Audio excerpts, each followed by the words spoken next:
Good Wednesday evening. Welcome to Overtime here on WOTM. I am Gerhard Mathangani, joined by our expert historian / researcher, Mark Everett Kelly, doing a double dip this week. Mark, thank you so much for joining us. We'll celebrate a special anniversary as well coming up a little bit later in our program. We'll also talk some baseball. We know who won the World Series championship as a team, but some of the individual honors are coming out as well. We'll talk about that. But we will start in the world of college football. Alabama and Auburn both have nice little SEC tests this week. Bama's at home. That's where we'll start, taking on a really good Arkansas team. Not as good as a team that we saw maybe the first 5 weeks, 4 to 5 weeks of the year. They had a little lull, but they've had a nice little resurgence ever since then, including an overtime win last week at LSU.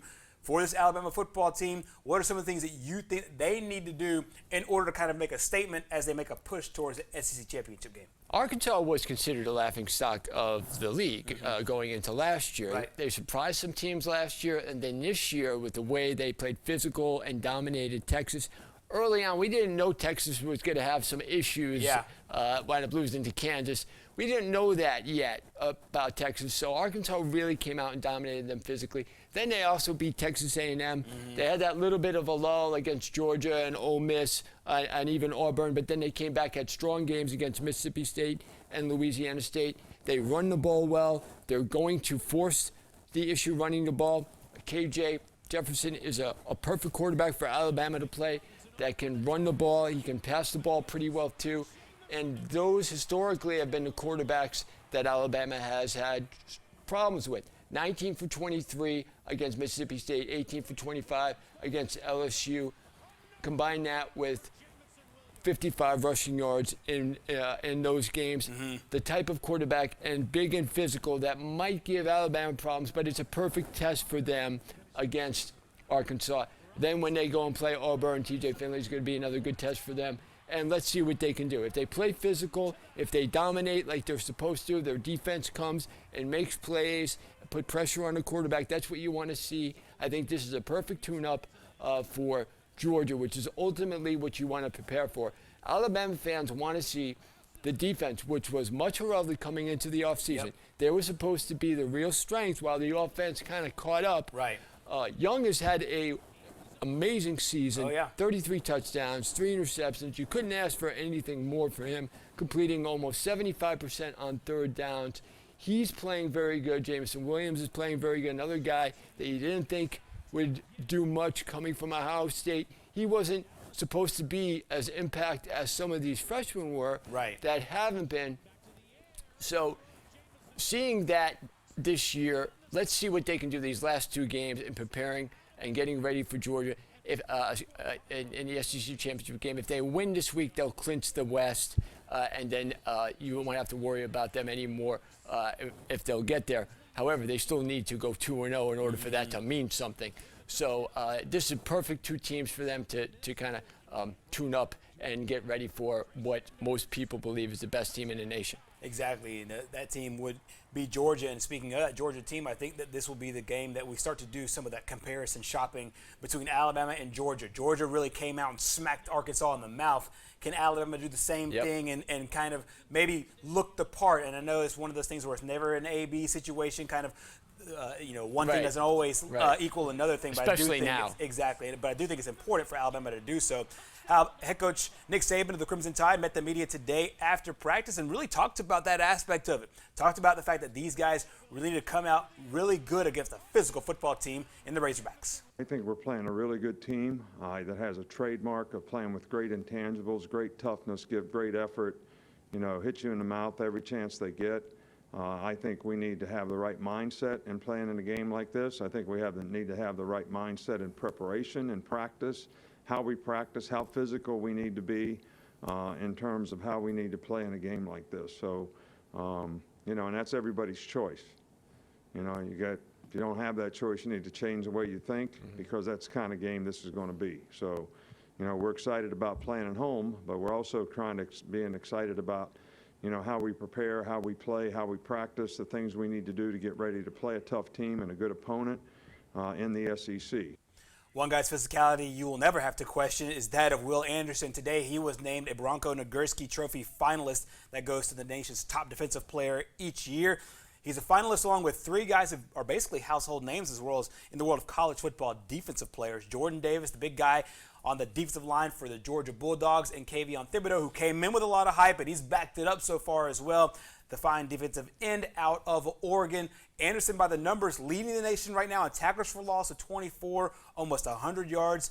Meanwhile, also leads the nation in sacks as well with over 12.5, and also total tackles, second on the team there, and also second on the team in quarterback hurries and pass breakups. He also ranks third in sacks in single-season history behind Derek Thomas, who owns the number 1 and number 2 spots. Derek Thomas, to me, the best linebacker I ever saw in college. In 1988, 27 sacks, 39 tackles for loss. This is what Will Anderson reminds me of, to be mentioned in the same sentence as someone as great as Derek Thomas. Right. Not only a great player, but a great person. Exactly. I think is great for him. Exactly. So we'll find out that announcement coming up next month. See if some awards will be taken home by an Alabama football player for the Bronco Nagurski. Meanwhile, the Auburn Tigers this week, they are now trying to get ready for life without Bo Nix. They'll do so with backup quarterback TJ Finley, who is now inserted as the starter.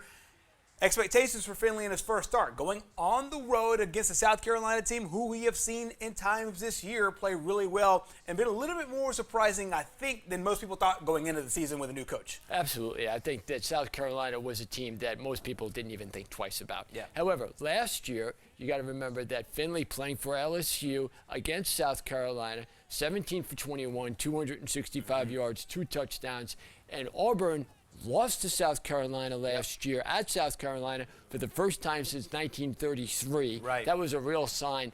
They kind of signaled the end for the coach and kind of made you think twice about Bo Nix. So they get to do that again this year.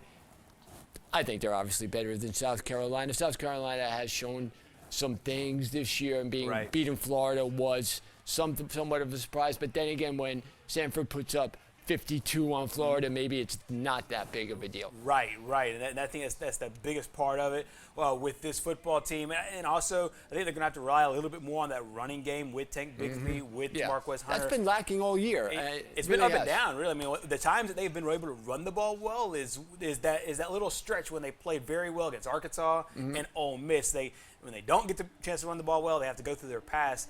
Then there's trouble. And I think there's one set of trouble when you have that against Bo Nix, and there's another thing when you have that against TJ Finley. Meanwhile, the defense has to play a whole lot better than the way they played last week after giving up 40 straight points in that game against Mississippi State. They ended up losing that game. And also, their defense has just not stopped the run all year. Yeah. I mean, you don't expect them to do that. They have just gotten railroaded by the run and giving up, obviously, all those points in the second half, consecutive possessions.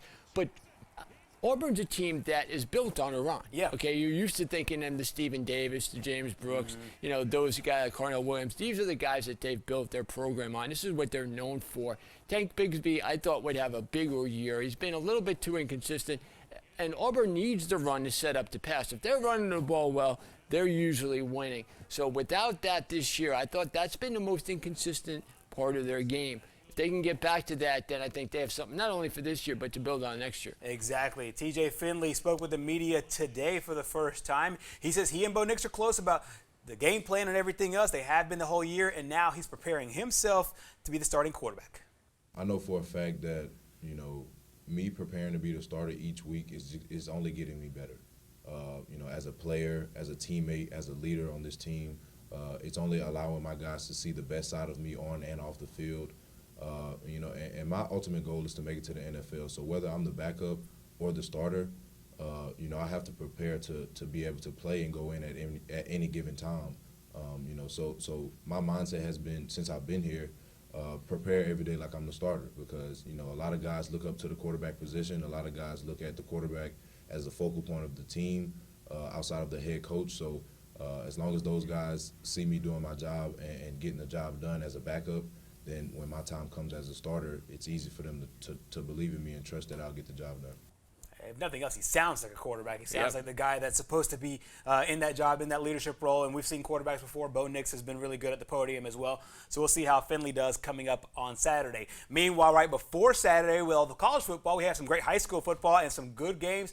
all across the state of Alabama, and one great one right here on WOTM. The number 1 and number 2 teams in the state in Class 7A. They played a fantastic game in the regular season. They rematch now. Winner goes to the state championship game. Thompson and Hoover Friday night at 7 o'clock. This should be a phenomenal football game. This is what Bill Pito referred to, a game that has all the makings. Exactly, at 100%. Hoover won the regular season game. That's why they get this one at home.